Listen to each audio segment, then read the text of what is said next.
Protection of Americans' civil rights under the incoming Trump administration. Let's listen to a moment from former Ohio State Senator Nina Turner. We have been here before.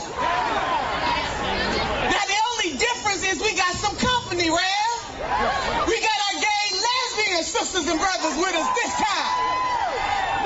We got our Hispanic, Asian, Native American sisters and brothers with us this time. I think Dr. Reverend Martin Luther King said we may not have gotten here on the same ship, but we are in the same boat right now. And joining me now, that lady, former Ohio State Senator Nina Turner. She's an MSNBC political analyst. It's always good to see you. I want to get right to it. The rights rally with you yesterday. What is your message to President-elect Trump and his administration?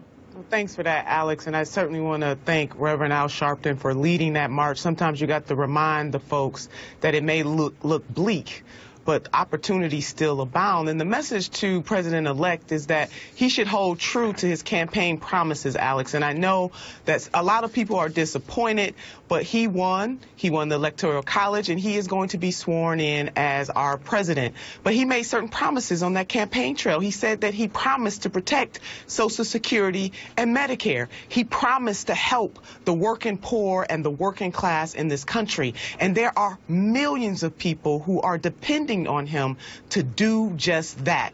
He can get it done. He must resist not doing those things. And if he does not do what he promised, he has to be held accountable. But I am holding out some hope that he will do. But Nina, do you think you have to have these rallies in large part because despite his promises, there's been so much campaign rhetoric out there that people have trouble distinguishing between what he says on one level and what he says on another?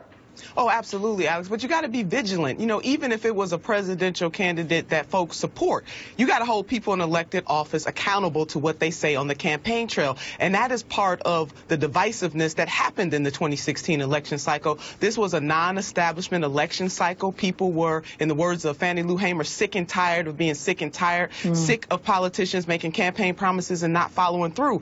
And what they found in Senator Bernie Sanders in particular was somebody who was willing to stand up to say that millionaires and billionaires cannot have it all, and that the working poor and middle class folks in this country deserve more. And that is what leaders like myself and others, so whether it's President-elect Trump or somebody else, you got to hold people accountable. And Alex, there's been so much negative rhetoric. People feel like their world is coming crashing to an end, and forgetting that, and part of what yesterday is that we've been here before as a country. But one thing, we are a nation of progress, and when the grassroots get together and unite on purpose, on uplift, things do happen. They change. And all of the great accomplishments in this country, from civil rights to social justice, economic justice, and we have more work to do, no doubt about it. Every generation has to advance the next, but we get it done, and we get it done together. So yes, we have to continue to get out there to let folks know the world is not coming to an end. Well, I certainly do applaud your passion as you go about doing this, Nina. But I want to turn now to the rallies that are aimed today, in part to protect Obamacare.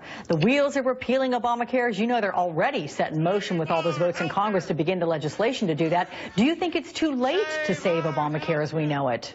It's never too late to fight, Alex, but as you know, our Republican sisters and brothers have been on a mission to repeal it. I think they voted a little over 60 times to do so, but I want to hear about, and the American people want to hear about, where's the replacement, because they're going to knock off millions of people, about 30 million people if you include the Medicaid expansion, off of the health care rolls, and it doesn't make sense that you would do that. And this is not a Republican issue or a Democratic issue. People's health, that is their wealth. That is the most important thing that they have. And to be that insensitive and to be the so-called party of family values, where's the value in the lives of folks? And many of them are going to celebrate Martin Luther King, the Reverend Dr. Martin Luther King Day, Alex. But one of the things Dr. King said about health care, he said of all the injustices in this country, one of the most inhumane is the fact that we don't provide high-quality health care. He didn't say high quality, but the fact that we don't have health care for all in this country. And so we need to think about what the Reverend Dr. Martin Luther King Jr. said.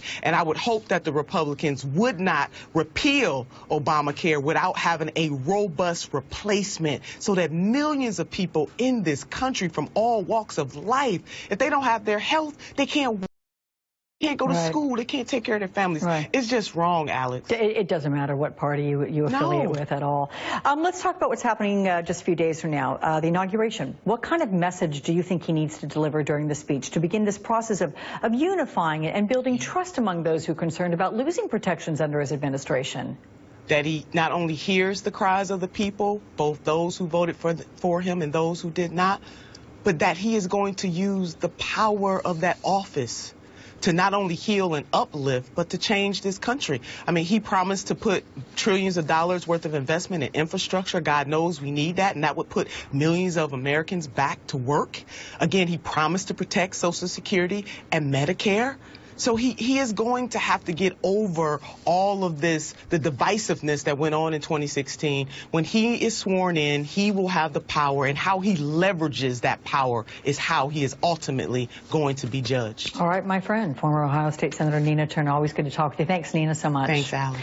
Stand up for us. It's a hashtag, it's a video, it's a call on Congress to make Donald Trump do the right thing. But what difference will it make? Award-winning actress Rosie Perez joins me next.